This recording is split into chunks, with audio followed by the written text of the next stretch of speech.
Hello दोस्तों, स्वागत है आपका मेरे चैनल प्रताप जी टेक में। मैं आपका दोस्त तेज प्रताप। और दोस्तों, आज की इस वीडियो में हम बात करेंगे यूटिलाइजेशन ऑफ इलेक्ट्रिकल एनर्जी, जो इलेक्ट्रिकल इंजीनियरिंग के 6 सेमेस्टर का सब्जेक्ट है। तो दोस्तों, इस सब्जेक्ट से जितने भी क्वेश्चंस बनते हैं हम उस पर डिस्कशन करेंगे, जो लगभग आपके एग्ज़ाम में 100% आने की संभावना है। तो दोस्तों, बिना देर किए चलिए वीडियो को शुरू करते हैं। उससे पहले आपने मेरे चैनल को सब्सक्राइब नहीं किया तो सब्सक्राइब कर लीजिएगा। जितने भी रिलेटेड नए वीडियो आते रहेंगे आपके पास जल्दी पहुँचेंगे। तो दोस्तों, सब्सक्राइब कीजिए और बेल आइकन जरूर दबाइएगा। चलिए शुरू करते हैं वीडियो। तो देखेंगे पहला क्वेश्चन क्या कह रहा है। पहला क्वेश्चन कह रहा है बोल्टता और नियॉन साइन ट्यूब के प्रचालन के लिए किस किस पर निर्भर करती है। दोस्तों, क्या कह रहा है, बोल्टता और नियॉन साइन ट्यूब के प्रचालन के लिए आवश्यक है, किस पर निर्भर करती है। पहला क्या दिया है, नली में भरी गैस पर निर्भर करती है, नली के व्यास पर निर्भर करती है, प्रचालन के लंबाई पर निर्भर करती है, या प्रचालन के समय पर निर्भर करती है। तो दोस्तों, इसका आंसर क्या होगा आप एक बार कमेंट में ज़रूर बताइएगा। तो दोस्तों, इसका आंसर होगा सी। क्या दिया है, नली के लंबाई पर निर्भर करती है। जो बोल्टता होती है, बोल्टता नियॉन साइन ट्यूब के प्रचालन के लिए आवश्यक क्या है, नली की लंबाई पर यह निर्भर करता है। चलिए दूसरे क्वेश्चन की तरफ चलते हैं।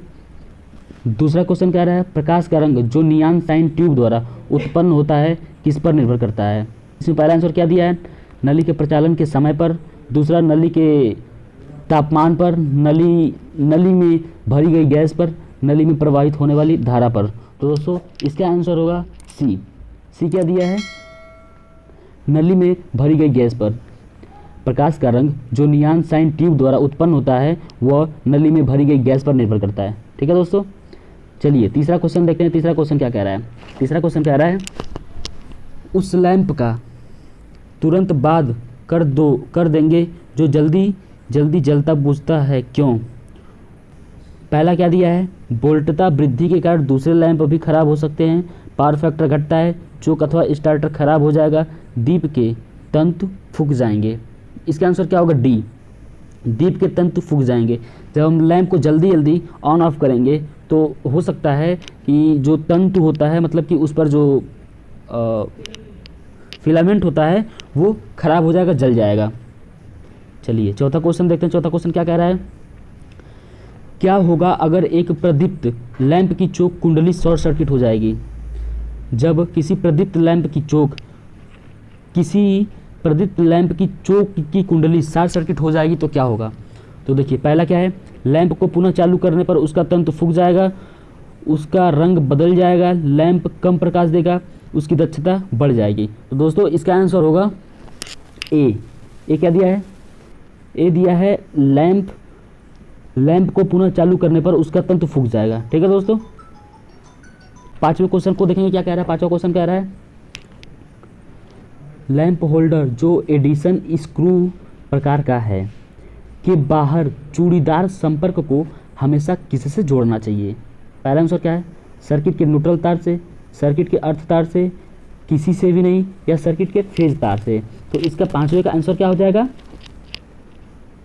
पांचवे का आंसर होगा सर्किट के न्यूट्रल तार से। किससे, सर्किट के न्यूट्रल तार से जोड़ना चाहिए। लैंप होल्डर जो एडिशन स्क्रू प्रकार का होता है उसके बाहरी चूड़ीदार संपर्क को हमेशा सर्किट के न्यूट्रल तार से जोड़ना चाहिए। ठीक है दोस्तों, छठवें क्वेश्चन को देखते हैं। छठवां क्वेश्चन क्या कह रहा है, तापमान जो एक गैस भरे टंगस्टन लैंप के द्वारा प्रचालन के लिए आवश्यक है। ठीक, एक गैस भरे टंगस्टन लैंप के प्रचालन के लिए आवश्यक है, उसका तापमान क्या होना चाहिए। ठीक है दोस्तों, पहला 135 डिग्री सेल्सियस, दूसरा 1100 डिग्री सेल्सियस, दूसरा 1000 डिग्री सेल्सियस, तीसरा 1500 डिग्री सेल्सियस, चौथा 2300 डिग्री सेल्सियस। तो इसका आंसर क्या होगा, इसका आंसर हो जाएगा डी। क्या है, 2300 डिग्री सेल्सियस। 2300 डिग्री सेल्सियस एक गैस भरे टंगस्टन लैंप के प्रचालन के लिए तापमान आवश्यक है। ठीक है दोस्तों, अब देखिए सातवां क्वेश्चन क्या कर रहा है, निम्न में से कौन सा प्रकाश का वेग दर्शाता है। ए 3 × 108 मीटर पर सेकेंड, 3 × 108 मीटर पर सेकेंड। बी क्या है, 6 × 108 मीटर पर सेकेंड, सी 10 × 108 मीटर पर सेकेंड, और डी 50 × 108 मीटर पर सेकेंड। तो इसका आंसर, सातवें का आंसर हो जाएगा ए। 3 × 108 मीटर पर सेकेंड। ठीक है दोस्तों, अब हम बढ़ते हैं नेक्स्ट क्वेश्चन की तरफ। नेक्स्ट क्वेश्चन क्या कह रहा है, तरंग दैर्ध्य को किस इकाई में मापा जाता है। तरंग दैर्ध्य होती है उसको किस इकाई में मापा जाता है, किलोमीटर में, अंगस्ट्रोम में, स्टेरेडियन में, जूल में। तो दोस्तों इसका आंसर 8वें का आंसर हो जाएगा बी। जो तरंग दैर्ध्य होती है उसको दोस्तों अंगस्ट्रोम में मापा जाता है। ठीक है, एंगस्ट्रोम कहते हैं उसको, ये हिंदी में लिखा है इसलिए ऐसा दिख रहा है आपको। अब देखिए नेक्स्ट क्वेश्चन, नौवां क्वेश्चन क्या कह रहा है, मानव आँख कितनी तरंग दैर्ध्य के प्रकाश के लिए अधिक संवेदनशील होती है। जो मानव की आँख होती है दोस्तों वो कितनी तरंग दैर्ध्य देख सकती है, मतलब तरंग दैर्ध्य के प्रकाश के लिए एलिजिबल होती है। तो पहला क्वेश्चन 7800 एंगस्ट्रॉम, दूसरा है 3900 एंगस्ट्रॉम, तीसरा है 5500 और चौथा है 2000 एंगस्ट्रॉम। तो नौवां का आंसर हो जाएगा सी, 5500 एंगस्ट्रॉम। ठीक है दोस्तों, अब हम बढ़ते हैं नेक्स्ट क्वेश्चन की तरफ और देखेंगे नेक्स्ट क्वेश्चन क्या कह रहा है। 10वां क्वेश्चन क्या है, किस इकाई में घन कोण को मापा जाता है। ठीक है दोस्तों, पहला रेडियन में, दूसरा स्टेरेडियन में, तीसरा मीटर में, चौथा एंगस्ट्रॉम में। तो हमें तो दोस्तों यही लगता है कि 10वें को स्टेरेडियन में मापा जाता है, मतलब कि जो घन कोण होता है उसे स्टेरेडियन में मापा जाता है। ठीक है दोस्तों वीडियो अच्छी लगे तो लाइक कीजिएगा और चैनल को जरूर सब्सक्राइब कीजिएगा ऐसे वीडियोस पाने के लिए। अब देखेंगे 11 क्वेश्चन क्या कह रहा है, डैश दृश्य प्रकाश का तरंग दैर्ध्य होता है क्या, ए बी सी डी, इनमें से कौन सा सही होगा, 11वें का ए सही होगा। 3900 एंगस्ट्रॉम से 7800 एंगस्ट्रॉम के बीच दृश्य प्रकाश का तरंग दैर्ध्य होता है। ठीक है दोस्तों, अब हम बढ़ते हैं नेक्स्ट क्वेश्चन की तरफ और नेक्स्ट क्वेश्चन देखें क्या कह रहा है। 12वां क्वेश्चन कह रहा है, इल्यूमिनेशन की इकाई MKS पद्धति में क्या होता है। जो इल्यूमिनेशन की इकाई MKS पद्धति होती है उनमें क्या होता है, metre square, lux, lumen, steradian. तो दोस्तों बी आंसर सही हो जाएगा, लक्स। जो इल्यूमिनेशन की इकाई होती है MKS पद्धति में वो लक्स होती है। ठीक है दोस्तों, अब हम 13 क्वेश्चन के बारे में बात करेंगे, किस लैंप की दक्षता डैश में मापी जाती है।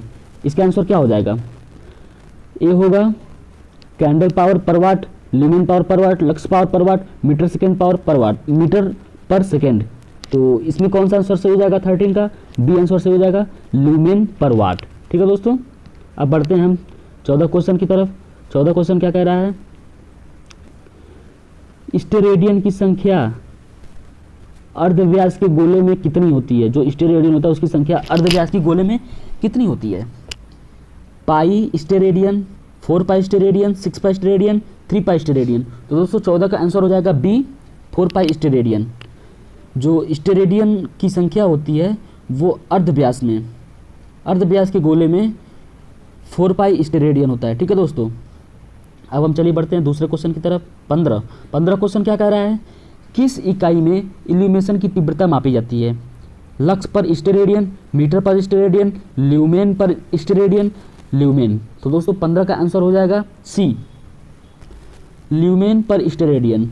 ल्यूमेन पर स्टेरेडियन में इल्यूमिनेशन की तीव्रता मापी जाती है। ठीक है दोस्तों, अब देखिए 16 क्वेश्चन क्या कह रहा है, एक फ्लोरेंस ट्यूब, जो फ्लोरेंस ट्यूब होता है उसमें किस क्रम में चोक का संयोजन किया जाता है, समांतर क्रम, श्रेणी क्रम, मिश्रित क्रम, कोई नहीं। तो दोस्तों 16 का इसका आंसर हो जाएगा बी, जो श्रेणी क्रम होता है उसमें फ्लोरेंस ट्यूब में श्रेणी क्रम में क्रम के चोक का संयोजन किया जाता है। ठीक है दोस्तों, अब हम बढ़ते हैं 17 क्वेश्चन की तरफ। 17 क्वेश्चन कह रहा है, निम्न में से कौन सा इल्यूमिनेशन का दूसरा नियम है।